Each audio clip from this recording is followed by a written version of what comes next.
신약성경 빌립보서 3장 1절부터 16절까지를 우리 다 같이 합독하시겠습니다. 신약성경 빌립보서 3장 1절부터 16절까지입니다. 다 같이 읽습니다. 시작. 정말로 나의 형제들아, 주 안에서 기뻐하라. 너희에게 같은 말을 쓰는 것이 내게는 수고로움이 없고 너희에게는 안전하니라. 죄들을 삼가고 생각하는 자들을 삼가고 손할례 자랑을 수록하라. 하나님의 성령으로 봉사하며 그리스도 예수로 자랑하고 육체를 신뢰하지 아니하는 우리가 곧 할례당이라. 그러나 나도 육체를 신뢰할 만하니 만일 누구든지 다른 이가 육체를 신뢰할 것이 있는 줄로 생각하면 나는 더욱 그러하리니, 내가 8일 만에 할례를 받고 이스라엘 족속이요 베냐민 지파요 히브리인 중에 히브리인이요 율법으로는 바리새인이요 열심으로는 교회를 핍박하고 율법의 의로는 흠이 없는 자로라. 그러나 무엇이든지 내게 유익하던 것을 내가 그리스도를 위하여 다 해로 여길 뿐더러 또한 모든 것을 해로 여김은 내 주 그리스도 예수를 아는 지식이 가장 고상함을 인함이라. 내가 그를 위하여 모든 것을 잃어버리고 배설물로 여김은 그리스도를 얻고 그 안에서 발견되려 함이니, 내가 가진 의는 율법에서 난 것이 아니요 오직 그리스도를 믿음으로 말미암는 것이니 곧 믿음으로 하나님께로서 난 의라. 내가 그리스도와 그 부활의 권능과 그 고난의 참여함을 알려하여 그의 죽으심을 본받아 어찌하든지 죽은 자 가운데서 부활에 이르게 하노니, 내가 이미 얻었다 함도 아니요 오늘은 이루었다 함도 아니라 오직 내가 그리스도 예수께 잡힌 바 된 그것을 잡으려고 쫓아가노라.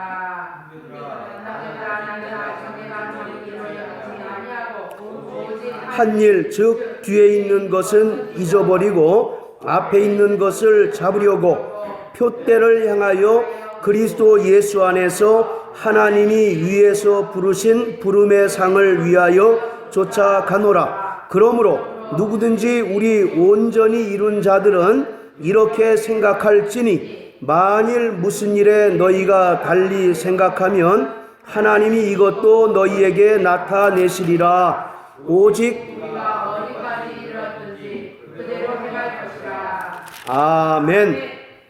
자, 우리 8절 한 절만 다시 한번 읽습니다. 8절. 자, 시작. 또한 모든 것을 해로 여김은 내 주 그리스도 예수를 아는 지식이 가장 고상함을 인함이라. 내가 그를 위하여 모든 것을 잃어버리고 배설물로 여김은 그리스도를 얻고. 아멘.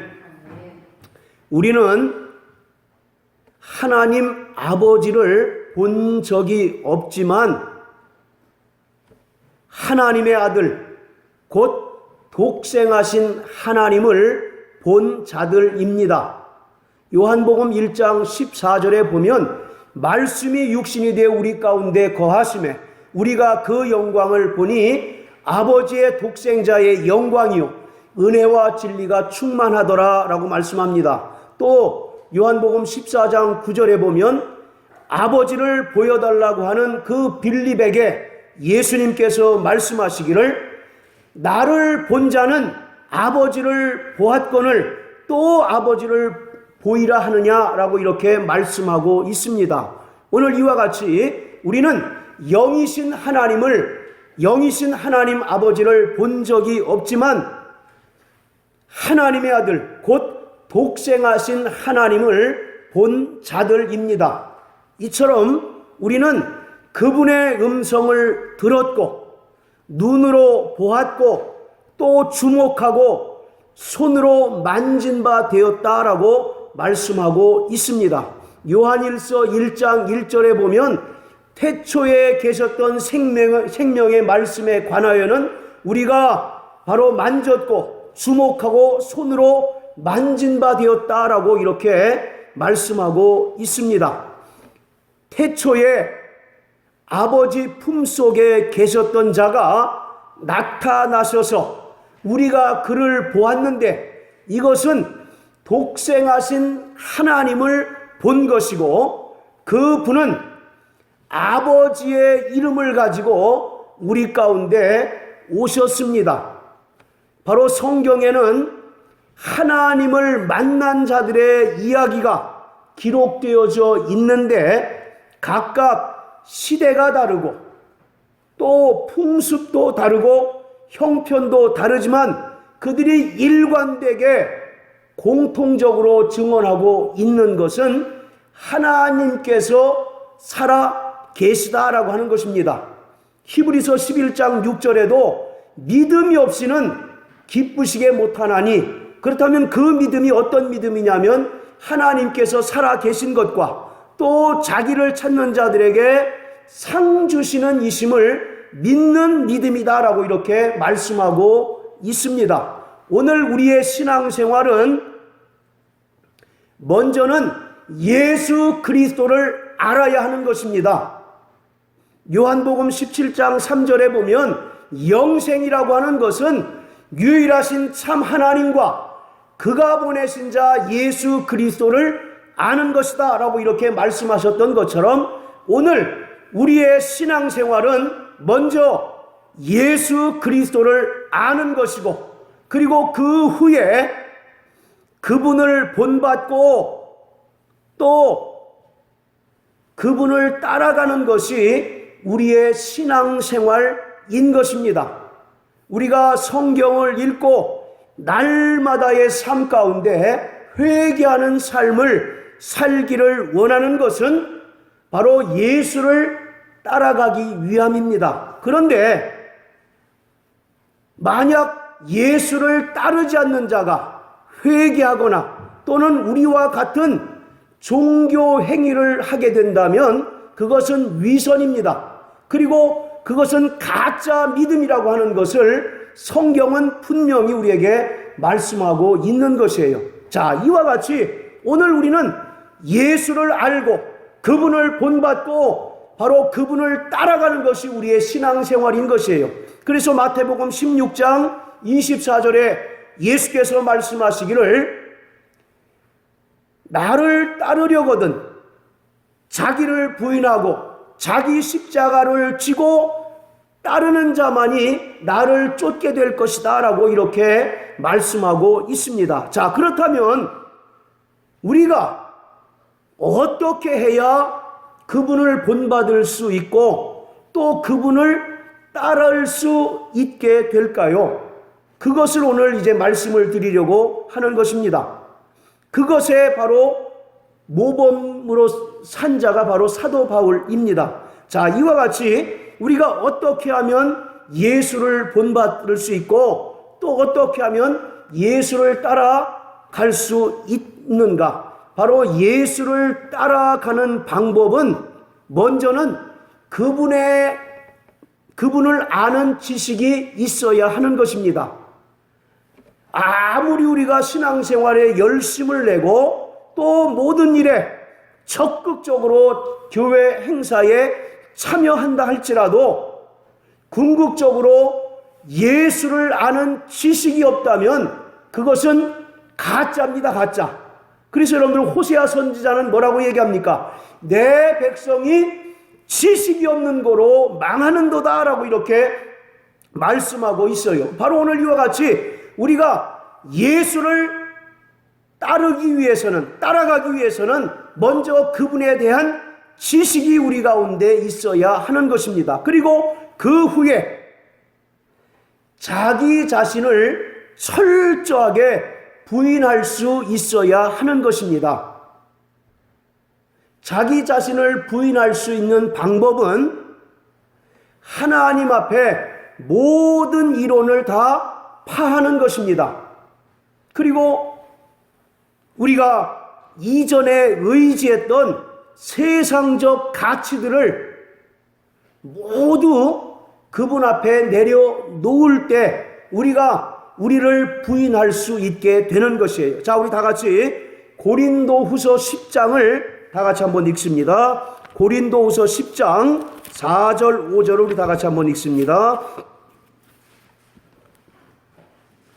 자, 고린도후서 10장 4절 5절입니다. 시작. 우리의 싸우는 병기는 육체에 속한 것이 아니요 오직 하나님 앞에서 견고한 진을 파하는 강력이라. 모든 이론을 파하며 하나님 아는 것을 대적하여 높아진 것을 다 파하고 모든 생각을 사로잡아 그리스도에게 복종케 하니. 아멘. 자, 이와 같이 하나님 앞에 모든 이론을 다 파해야 되는데 왜 하나님 앞에서 모든 이론을 파해야 되느냐면 하나님 앞에 놓여진 모든 이론이 하나님 아는 것을 궁극적으로 대적하고 우리가 하나님을 알지 못하고 또 하나님의 말씀에 순종하지 못하게 하기 때문에 하나님 앞에서 우리 인간의 모든 이론을 다 파할 것을 지금 바울이 말씀하고 있습니다. 인간들은 때때로 자기네들이 가지고 있는 지식이나 생각이나 이론 때문에 신앙생활을 못하는 경우들이 너무나 많습니다. 여러분들 그렇지 않습니까? 특히 우리가 전도하다 보면 자신의 생각에 꽉 차 있고 자신의 생각이 충만해서 도무지 복음이 그에게 뚫고 들어갈 여지가 없는 사람은 절대로 예수를 믿을 수 없습니다. 마찬가지로 교회를 다니면서 신앙생활하는 우리 성도들조차도 바로 어떤 사람은 하나님의 말씀을 취사 선택하는 사람들이 많아요. 어떤 것은 자기가 자기의 생각이나 지식이나 이론으로 이해가 되기 때문에 그 말씀을 믿고 따르기도 하지만 또 어떤 말씀은 도무지 자신이 그동안 세상에서 배웠던 또 세상에서 가지고 있었던 이론이나 생각과 경험들에 비춰서 이것은 옳토당토하다라고 생각하기 때문에 도무지 하나님의 말씀을 바로 믿으려고 하지 않는 사람들이 너무나 많다라고 하는 거예요. 그래서 바로 하나님의 말씀을 우리는 좋고 좋지 않든지 바로 순종하고 그 말씀을 청종하는 자가 바로 복이 있다라고 이렇게 성경은 말씀하고 있습니다. 오늘 우리가 성경을 상고하는 이유가 뭐겠습니까? 오늘 우리가 성경을 상고하는 까닭이 뭐겠느냐고요. 바로 성경은 누구를 증거하고 계십니까? 예수에 대하여 증거하고 있죠. 바로 요한복음 5장 39절에 보면 너희가 이 성경에서 영생을 얻는 줄 알고 상고하거니와 이 성경은 바로 예수에 대하여 증거하고 있다라고 이렇게 말씀합니다. 그래서 우리가 예수를 알려면 성경을 상고해야만 합니다. 오늘 이와 같이 우리는 성경을 통해서 예수를 알게 되는 것입니다. 그리고 또 성경을 통해서 예수를 믿는 그 믿음을 우리가 얻게 되고 그리고 이렇게 믿음을 얻은 자라야 비로소 예수를 따라갈 수 있기 때문에 바로 우리가 날마다 성경을 상고해야만 하는 것입니다. 오늘 저와 여러분들은 예수를 만난 자입니다. 할렐루야. 자, 이와 같이 예수와의 만남은 우리가 그동안 가지고 있었던 또 그동안 의지하고 있었던 모든 것들을 다 내려놓게 하고 버리게 하는 능력이 있어요. 그리고 예수와의 만남을 통해서 우리는 새로운 가치, 즉 예수의 죽음과 부활을 통해 우리에게 보여주신 영원한 생명과 진리를 받아들이게 되는 것입니다. 여전히 예수와 만났다라고 하면서 과거에 썩어져가는 구습을 따라 사는 자는 바로 신앙인이 아닙니다. 또 예수와 만났다라고 하면서도 여전히 자신이 과거에 중요하게 생각했던 세상적 가치를 가지고 여전히 살아가는 자는 오늘 말씀에 비춰보면 그 사람은 가짜 신자다라고 이렇게 단언코 말씀드릴 수가 있는 것이에요. 오늘 이와 같이 우리 모든 성도들은 한 번에 결정적인 예수와의 만남을 가지고 있습니다. 자, 예수와 만나신 분은 아멘 하십시오. 예. 자, 오늘 이와 같이 우리 모든 성도들은 단 한 번 결정적인 예수와의 만남을 가지고 있는 자들이에요. 그리고 그 만남을 통해서 우리가 새롭게 변화된 삶을 살고자 하는 마음이 있습니다. 그런데 그게 우리 생각만큼 쉽습니까? 어렵습니까? 쉬워요? 어려워요? 예, 어려운 것도 보통 어려운 것이 아니라 여간 어렵고 죽기보다 어려운 것이 바로 정말 변화된 삶을 사는 거죠. 왜 그렇습니까? 그것은 여전히 자기가 살아있기 때문에 그래요. 그래서 우리가 예수를 만나서 과거에 우리가 의지하고 또 중요하게 생각했던 세상적 가치를 다 버리고 예수께서 주셨던 새로운 가치, 즉 예수의 죽음과 부활을 통해서 보여주신 그 영생과 진리를 따라서 사는 그러한 삶을 사는 것은 내 힘으로는 되질 않습니다. 그것은 성령께서 내 의지를 지배하고 또 성령께서 내 의지를 주장하고 다스려 주실 때 그것이 비로소 가능하게 되는 것이에요. 그런데 이것을 성경은 성화의 삶이다라고 이렇게 이야기합니다. 우리가 예수를 만나서 바로 구원받고 하나님의 자녀가 되는 것을 바로 성경은 거듭남, 중생이라고 표현하고, 이제 거듭난 자가 성령께 모든 의지를 내어 맡겨서 성령의 인도하심을 따라서 거룩한 삶을 살게 되는 것, 그것을 바로 성화의 삶이라고 이렇게 성경은 말씀하고 있어요. 오늘 우리는 바로 성화의 삶을 사는 자들인 것을 믿으시길 주의 이름으로 축원합니다. 자, 다시 빌립보서 3장으로 돌아가서 오늘 사도 바울은 우리가 아까 이제 읽었던 8절의 말씀에 예수를 아는 지식이 가장 고상하다라고 이렇게 이야기합니다. 바로 이 가장 고상하다라고 하는 이야기는 다른 것들과 비교해서 좋다라고 하는 그런 의미가 아니라, 예수 없이는 아무리 다른 것이 충족되고 다른 것이 많다 할지라도 아무것도 아니다라고 하는 바로 그런 뜻이에요. 그래서 최상의 의미를 가지고 있습니다. 여러분들 그 영어에 보면 원급, 비교급, 최상급이 있죠. 바로 비교급이라고 하는 건 둘과 비교해서 이것이 좀 낫다라고 할 때 비교급이라고 얘기하고, 최상급이라고 하는 것은 모든 것들보다 가장 뛰어나다라고 하는 말을 최상급이다라고 이렇게 이야기하는 것처럼, 바로 가장 고상하다라고 하는 것은 세상에 있는 것들과 비교해서 조금 더 괜찮고 조금 더 좋다라고 하는 그런 의미가 아니라, 내게 모든 것이 다 충족되어 있다 할지라도 예수가 없으면 아무것도 아니다라고 하는 바로 그러한 뜻이에요. 그러니까 결국 다른 말로 하면 예수만 있으면 다른 모든 것들이 없어도 괜찮다라고 하는 바로 그런 의미입니다. 여러분들 그 구약에 보면 하박국 선지자의 고백 아시지요?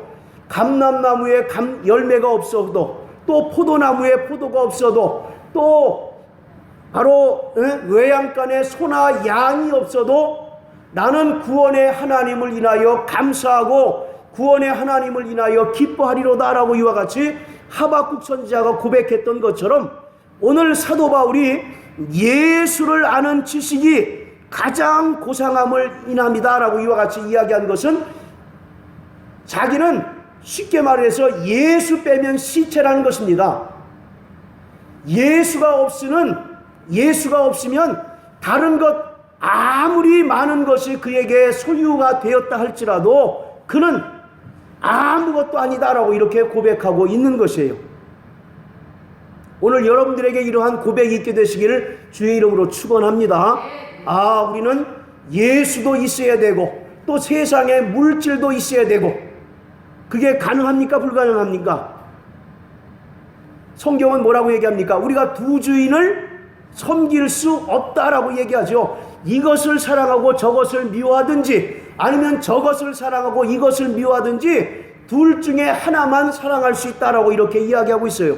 오늘 지금 사도 바울의 신앙 가운데 가장 최고의 신앙 고백이 예수를 아는 지식이 가장 고상한 지식이다라고 이렇게 고백하는 것입니다. 오늘 우리에게도 이런 고백이 있게 되시길 주님의 이름으로 축원합니다. 정말 그리스도 예수를 아는 지식이라고 하는 것은 단순히 지적인 측면만을 말하고 있는 것이 아니에요. 만약에 이 성경책이 영적인 책이 아니고 철학적인 책이라고 한다면 우리는 정말 이 성경을 통해서 주님을 만날 수 없을 것입니다. 그러나 바로 이 성경책은 우리에게 지적인 것을 알려주는 것뿐만 아니라 영이신 하나님 또 그가 보내신 예수 그리스도를 만나게 하는 바로 중요한 영적인 길라잡이의 바로 이제 역할을 하는 것이 성경 말씀인 것이에요. 그래서 우리가 그리스도를 아는 지식이라고 하는 것은 단순히 이론이나 지식으로 아는 것뿐만 아니라 우리에게 사랑과 은혜로 다가오시는 그 예수에 대하여 우리가 회개와 순종이라고 하는 것을 통해서 인격적인 만남 또 교제하는 것을 바로 그리스도 예수를 아는 것이다 라고 이렇게 얘기합니다. 여러분들 바로 이 성경에서 가장 위대한 인물 꼽으라면 바로 저는 사도 바울을 단연코 꼽을 수 있을 것입니다. 왜냐하면 이 사도 바울은 모든 것에 다 열심을 냈던 사람이에요. 바로 그가 예수를 믿고 또 이방인의 사도로 부르심을 받은 다음부터도 그 목숨을 초계처럼 버리고 예수를 위하여 불꽃 같은 열심으로 살았던 자입니다. 그리고 그가 예수를 믿기 전에는 어떠한 삶을 살았습니까? 바로 예수를 믿는 자들을 잡아서 죽이고 또 교회를 핍박하는 데 있어서 최고의 열심을 냈던 바로 그러한 사람 아니겠습니까? 그러한 사도 바울이 다메섹 도상으로 가다가 다메섹 도상에서 부활하신 예수를 만납니다. 그래서 그가 그때 이제 모든 것이 깨어지는 거예요. 그 이전에 그가 얼마나 어리석었던 자인 것을 비로소 깨닫게 됩니다. 그리고 그가 예수를 만나기 이전에 가졌던 모든 가치 있는 것들, 가치 있다고 생각하는 것들이 바로 다 해로운 것임을 비로소 그가 알게 되는 것이에요. 그래서 바로 그리고 그 이후에 그 사도 바울은 예수밖에 없는 것입니다. 그래서 그가 하나님께서 그에게 부여하신 이방인의 사도라고 하는 그 직분을 죽는 날까지 충실하게 감당함으로써 마지막 심판 때에 하나님께서 그의 이름을 불러주시기를 바로 소망하는 것, 그것 하나만 가지고 그가 정말 끝까지 순종할 수 있었던 것이에요. 자, 거기 우리 14절 한번 다 같이 한번 읽습니다. 자, 14절. 자, 시작. 표대를 향하여 그리스도 예수 안에서 하나님이 위에서 부르신 부름의 상을 위하여 쫓아가노라. 자, 표대를 향하여 그리스도 예수 안에서. 자, 이 표대가 뭘 얘기하겠습니까? 어떤 사람들은 부활이라고 이렇게 이야기하는데 여기서는 바로 예수 그리스도를 얘기하는 거예요. 히브리서 12장 1절에 보면 믿음의 주요 또 온전케 하시니 예수를 바라보자 라고 이와 같이 말씀한 것처럼 바로 사도 바울의 표대는 바로 예수 그리스도입니다. 그래서 바로 그 예수 그리스도 안에서 그는 하나님이 위에서 부르신 부름의 상을 위하여 날마다 쫓아갔다라고 이렇게 고백하고 있어요. 여기서 이 부름의 상이라고 하는 것은 당시에 그 열렸던 그 올림픽 경기를 이제 그 비유로 이제 이 말씀을 지금 하고 있습니다. 여러분들 그 올림픽 경기 TV 같은 데서 보시면 금메달 그 시상자들을 그 호명하지 않습니까? 금메달, 한국, 고대성, 그러면 모든 사람들이 다 환호를 이제 보내고 그를 축하하지 않습니까? 마찬가지로 여기서 부름의 상이라고 하는 것은 그 당시에 그 운동 경기에서 그 입상한 자들, 메달을 따는 자들을 그 장례 아나운서가 부를 때 그 모습을 지금 연상하면서 이제 그 기록하고 있는 것이 바로 부름의 상이에요. 한번 생각해 보세요. 그게 얼마나 영광스럽고 얼마나 감격스러운 순간이겠느냐고요. 바로 올림픽에서 그 금메달 따고 은메달 따고 동메달 따는 사람들의 그 이름이 호명될 때마다 모든 관중들이 일어나서 환호하고 그에게 박수와 경의를 보내는데, 하물며 하나님께서 여러분들의 이름을 부르신다고 생각해 보세요. 하나님께서 마지막 때에 아무개야 내가 너의 수고와 눈물을 안오라 그러면서 우리의 눈에서 눈물을 닦아주시고 우리에게 하나님께서 경의를 표하실 때의 그 영광을 한번 생각해 보시라고요. 여러분들 그 사도행전 7장에 보면 스데반이 돌에 맞아 죽지 않습니까? 그때 하늘에 그가 영안이 열려서 하늘을 보니까 예수님께서 보좌에서 벌떡 일어나시는 바로 그런 장면이 나오죠. 그것을 연상하시면 돼요. 그래서 바로 하나님께서 위에서 부르시는 부름의 상이라고 하는 것은 하나님께서 마지막 때에 우리의 수고와 우리의 정말 눈물과 핍박 가운데도 끝까지 견디는 우리의 믿음을 기억하셔서 우리의 이름을 부르시는 그 바로 영광을 말씀하고 있는 것입니다. 오늘 정말 여러분들에게도 이러한 영광의 순간을 맞이할 수 있는 우리 믿음의 성도 되시기를 주님의 이름으로 축복합니다. 할렐루야. 그러므로 우리 모든 성도들은 예수 그리스도의 복음 위에 굳게 서서 우리의 표대이신 예수 그리스도, 믿음의 주요 온전케 하신 예수 안에서 끝까지 믿음의 경주를 완주하는 자들이 되어야 하는 것입니다.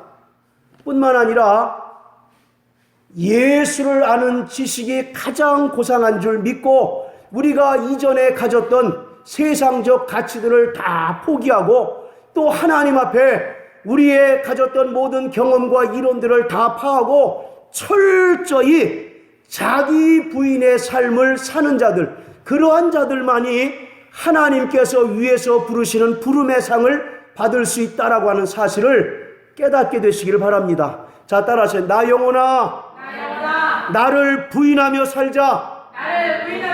할렐루야. 아멘. 이것은 우리가 정말 그 말은 쉽게 할 수 있어도 도무지 이것이 정말 되지 않는 것이, 여간 어려운 것이 자기를 부인하는 것입니다.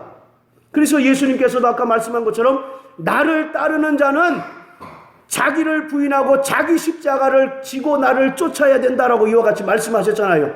여러분들, 예수님이 공생의 사역을 시작하는 동안 예수님은 많은 사람들을 몰고 다녔던 슈퍼스타였습니다. 그렇잖아요. 심지어 어떤 성경에 보면 예수님께서 식사를 하시는 동안 워낙 많은 사람이 그 집에 모여 있기 때문에 따로 한적한 곳으로 가셨다라고 이렇게 할 만큼 정말 예수님께서 가시는 곳마다 많은 군중들이 말 그대로 구름대 같은 사람들이 모입니다. 그런데 그 사람들이 예수님께서 죽을 때까지 계속 따라다녔습니까? 겨우 남아있는 사람들은 몇 명이었어요? 불과 소수의 인원이었죠. 그리고 예수님의 12명의 제자들도 어땠습니까? 다 도망갔잖아요. 심지어 베드로마저도 예수님을 3번씩이나 부인하고 도망갔다고요. 왜 그렇습니까? 자기가 부인되지 않았기 때문에 그래요. 예수님과 같이 있을 때는 마치 자기가 예수님과 같이 자기를 부인하고 정말 하나님의 일을 하는 제자들처럼 생각되어졌지만 예수님이 막상 떠나고 나니까 여전히 세상적 가치에 함몰돼서 사는 자기 자신이 발견될 수밖에 없는 거예요. 그래서 예수님께서 정말 죽으실 때 자기도 함께 죽을까봐 동굴에 숨어서 거기서 정말 나오지 못하고 비겁한 모습으로 살던 사람들이 바로 12명의 제자들 아니었습니까? 심지어 마가라고 하는 청년은 어땠습니까? 자기가 가지고 있는 옷을 다 벗어버리고 벗은 몸으로 도망쳤다라고 이렇게 기록하고 있어요. 오늘 바로 그 모습이 저와 여러분들의 모습이라고 하는 것을 깨닫게 되시길 바랍니다. 우리가 예수를 위해서 죽겠습니다. 말은 참 쉽지만 정작 우리의 삶 가운데서 내 자신을 부인하고 예수로 인하여 예수를 위해서 내 자신을 포기해야 될 때 포기하지 않고 여전히 내 자아가 살아있는 우리의 모습을 발견하기가 정말 쉽지 않습니까? 그러므로 정말 우리는 날마다 자기를 부인하는 삶을 살게 되시길 주의 이름으로 축원합니다. 날마다 정말 자신을 내려놓는 연습을 하는 우리 모든 성도 되시길 주의 이름으로 축원합니다. 바로 이스라엘 백성들이 40년 동안 광야 생활을 했는데 그 광야 생활이라고 하는 것은 다른 것이 없어요. 자기를 포기하는 것을 배우는 겁니다. 자기를 철저히 부인하고 자기를 내려놓는 연습을 하는 것이 바로 광야의 삶이에요. 그리고 자신을 내려놓고 하늘의 것으로 채우는 것입니다. 하늘의 영광을 채우고 하늘의 믿음을 채우는 것이 바로 광야 생활이듯이 오늘 우리의 신앙생활은 자신이 예수를 만나기 이전에 중요하게 생각했던 세상적 가치들을 다 내려놓고 또 하나님 앞에 모든 이론을 파는 것이 바로 자기를 부인하는 삶입니다. 사랑하는 성도 여러분, 정말 내려놓는 자 되시길 주의 이름으로 축원합니다. 또 자기를 정말 부인하고 포기하는 연습을 하시다가 주님께서 우리를 영광 중에 부르실 때에 세상의 모든 것을 다 내려놓고 정말 공중에서 주님을 만나 뵐 수 있는 우리 모든 반석교회 성도 되시기를 예수 이름으로 축복합니다. 할렐루야. 아멘. 자, 거기 2절을 보시면요, 개들을 삼가고 행악하는 자들을 삼가고 손할례당을 삼가라 이렇게 얘기합니다. 개들, 행악하는 자들, 그리고 손할례당이라고 하는 것은 한마디로 얘기해서 유대인 율법주의자들을 지금 이야기하고 있어요. 그래서 여러분들 그 성경에 보면, 특히 신약 성경에 보면 개들 이런 표현들이 굉장히 많이 나옵니다. 계시록에 이제 그런 표현들이 덜어 나오는데, 개들 그러면 너무 막연하지 않습니까? 개의 어떤 특성을 본따서 개들이라고 한 것일까요? 그래서 이 개들이라고 하는 말이 나오면 거의 무조건 유대인 율법주의자들 또는 외식하는 자들이라고 생각하면 거의 맞습니다. 자, 그래서 바로 이 빌립보 교회에 개들과 행악하는 자들과 손할례당이 있었는데 이들은 바로 유대인 율법주의자들이에요.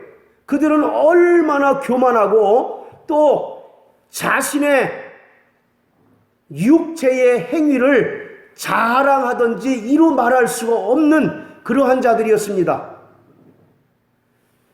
사도 바울이 이제 그들의 정체를 알아서 바로 오늘 이 말씀을 이제 기록하고 있는 거예요. 그래서 바로 3절에 뭐라고 얘기하냐면 하나님의 성령으로 봉사하라. 할렐루야. 네. 여기서 이 봉사라고 하는 것은 우리가 뭐 식당 봉사 또는 차량 봉사하는 그 봉사가 아니라 영어로 워십입니다. 워십.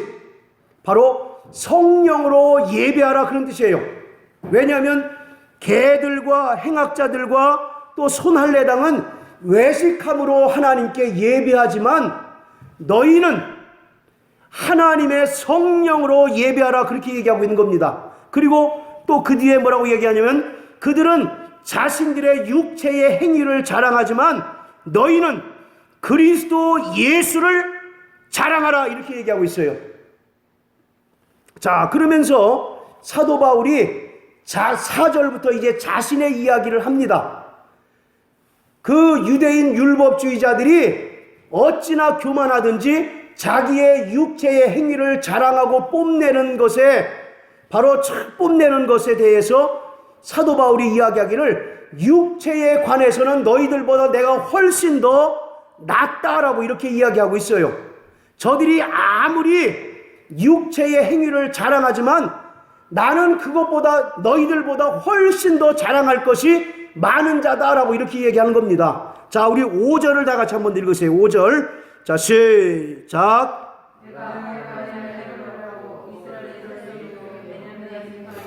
유대인 중에 유대인이요 율법으로는 바리새인이요. 자, 보세요. 내가 8일 만에 할례를 받고 이스라엘 족속이요. 이 말은 내가 이방인이 아니라 하나님의 선택받은 선민이다라고 이렇게 얘기하는 겁니다. 그리고 베냐민 지파요라고 하는 말은 내가 이렇게 훌륭한 가문의 후손이다, 그런 얘기예요. 우리나라도 안동김 씨, 뭐 전주희 씨라고 하는 이런 훌륭한 가문들이 있잖아요. 그것처럼 내가 베냐민 지파요라고 하는 말은 정말로 훌륭한 가문의 후손이다, 그런 뜻입니다. 자, 그런데 이 베냐민 지파가 좀 특별합니다. 여러분들 그 솔로몬의 아들이 누굽니까? 르호보암이라고 하는 왕이죠. 그 르호보암 때에 이스라엘이 둘로 나뉘죠. 자, 나머지 10개 지파는 저 북쪽으로 올라가서 사마리아에 이제 그 수도를 세우고 나라를 건설합니다. 그런데 남쪽에 끝까지 남아서 예루살렘 성전을 수호했던 두 지파가 있는데 그 지파가 누구냐면 첫째는 유다 지파, 또 하나는 베냐민 지파예요.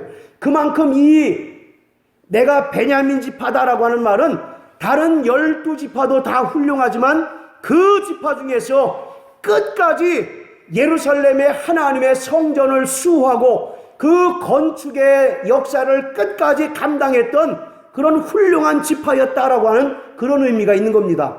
그리고 여러분들 또 에스더서에 보면 하만이라고 하는 아말렉 사람이 이스라엘 사람들을 다 몰살할 그런 음모를 꾸밉니다. 그것을 발견하고 오히려 하만을 죽인 사람이 누굽니까? 누구요?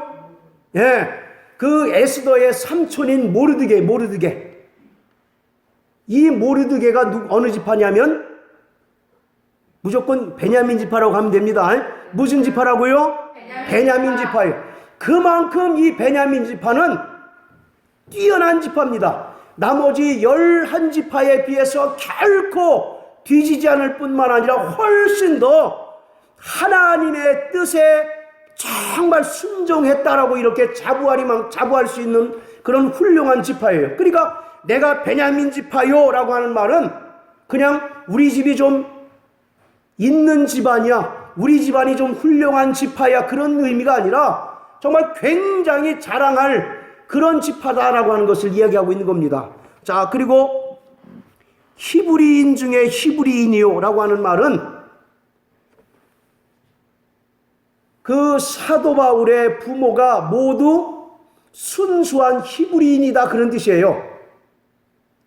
여러분들 그 이스라엘을 잘 아시겠지만 이스라엘이 멸망한 다음에 이스라엘이 전 세계에 흩어져 삽니다. 그러면서 이방인들과 결혼해서 이제 그 자식을 낳는 경우가 굉장히 많아요. 그러니까 반은 유대인이고 반은 이방인인 사람들이 굉장히 많았다고요. 그런데 이 사도 바울은 아버지도 그렇고 어머니도 그렇고 다 순수한 히브리 사람이란 얘기예요. 그러니까 혈통에 대한 자긍심이 대단했다는 겁니다.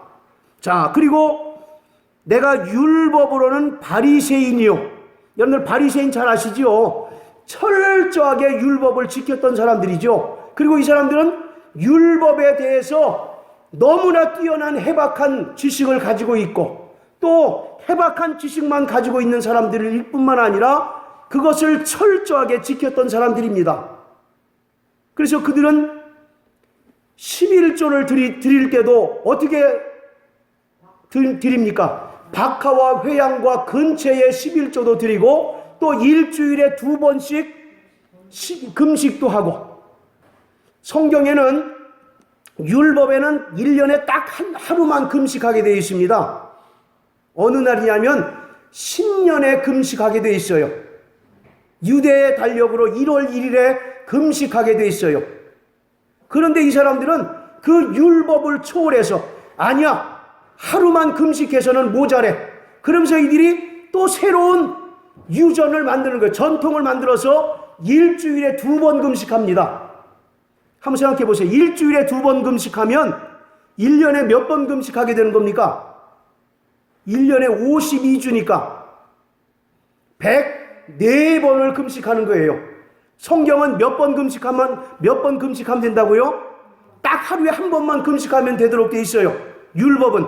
그런데 이 사람들은 그 율법의 명령에 비해 무려 103번이나 금식합니다. 그러니 자랑할 만합니까? 안 합니까? 아, 나는 이 정도 금식하는 사람이야.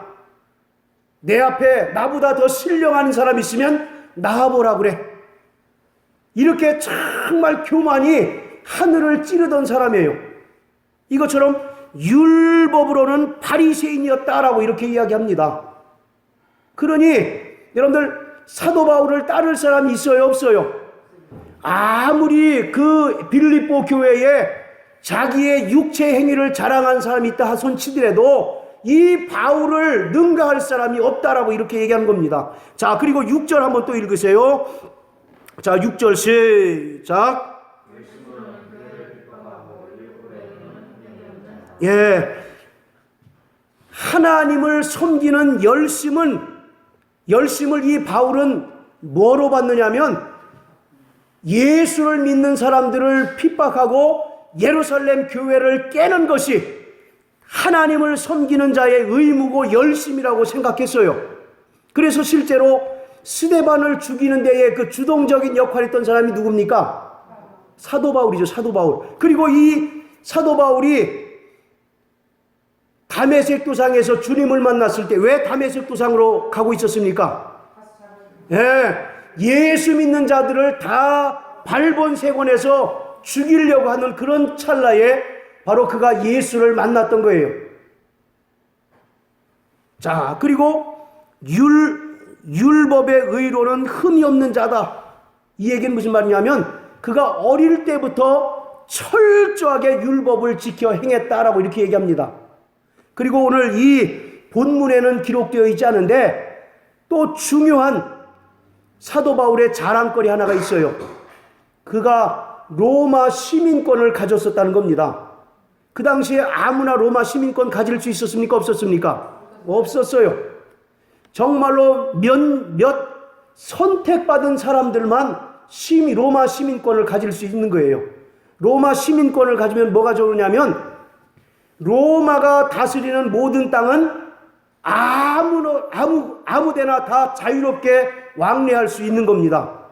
그 당시에는 통행의 자유가 없었습니다. 그러나 로마의 시민권을 가지고 있는 사람들은 아무데나 여행할 수 있어요. 그래서 하나님께서 그 사도 바울을 이방인의 사도로 부르신 줄도 몰라요. 통행의 자유가 없으면 이방인의 사도가 될 수 있겠습니까? 없겠습니까? 없었죠. 그리고 언어도 또 능통한 사람이었었고요.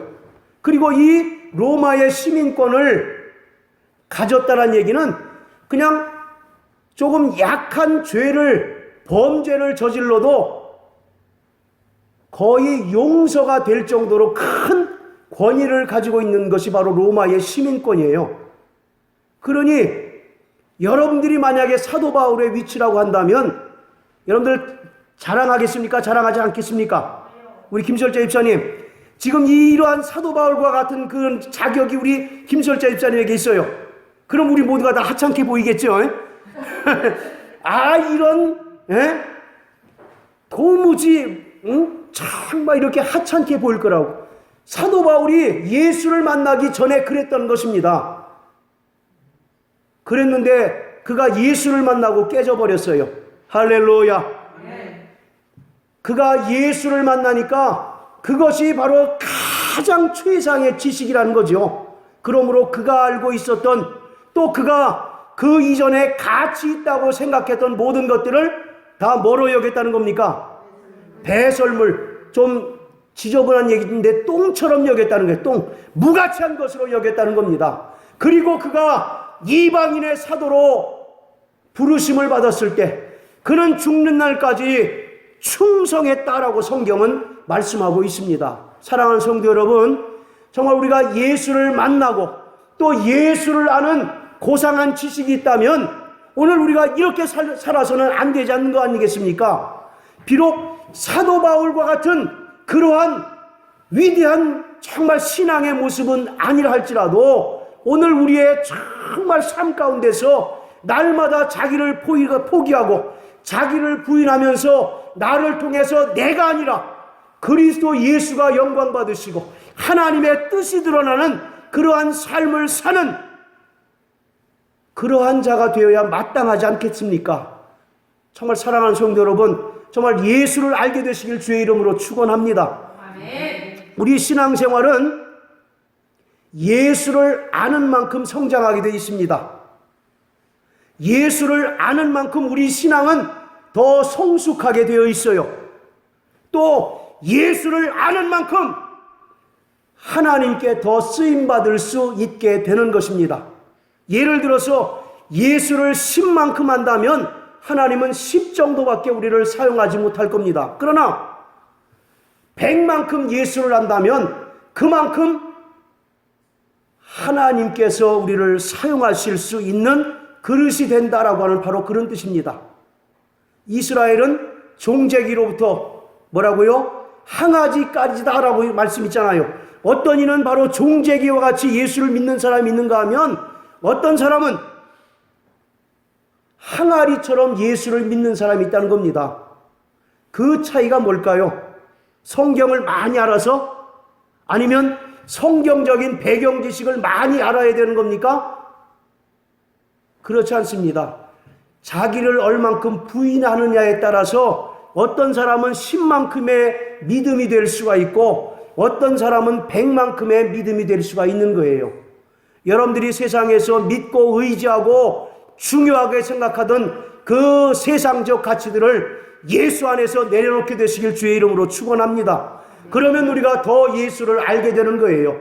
그러면 더 하나님 앞에 쓰임받을 수 있게 되는 것입니다. 사랑하는 성도 여러분, 예수를 알게 되시기를 바랍니다. 예수를 아는 그 지식만큼 우리는 더 자신을 포기하고 자신을 부인하고 자신을 내려놓을 수 있다라고 하는 사실을 오늘 이 사도 바울을 통해서 깨달으셔서 날마다 예수를 아는 지식이 가장 고상한 지식이라고 하는 사실을 깨닫는 우리 모든 성도 되시기를 주의 이름으로 축원합니다. 할렐루야. 우리 이 시간 다 같이 기도하겠습니다.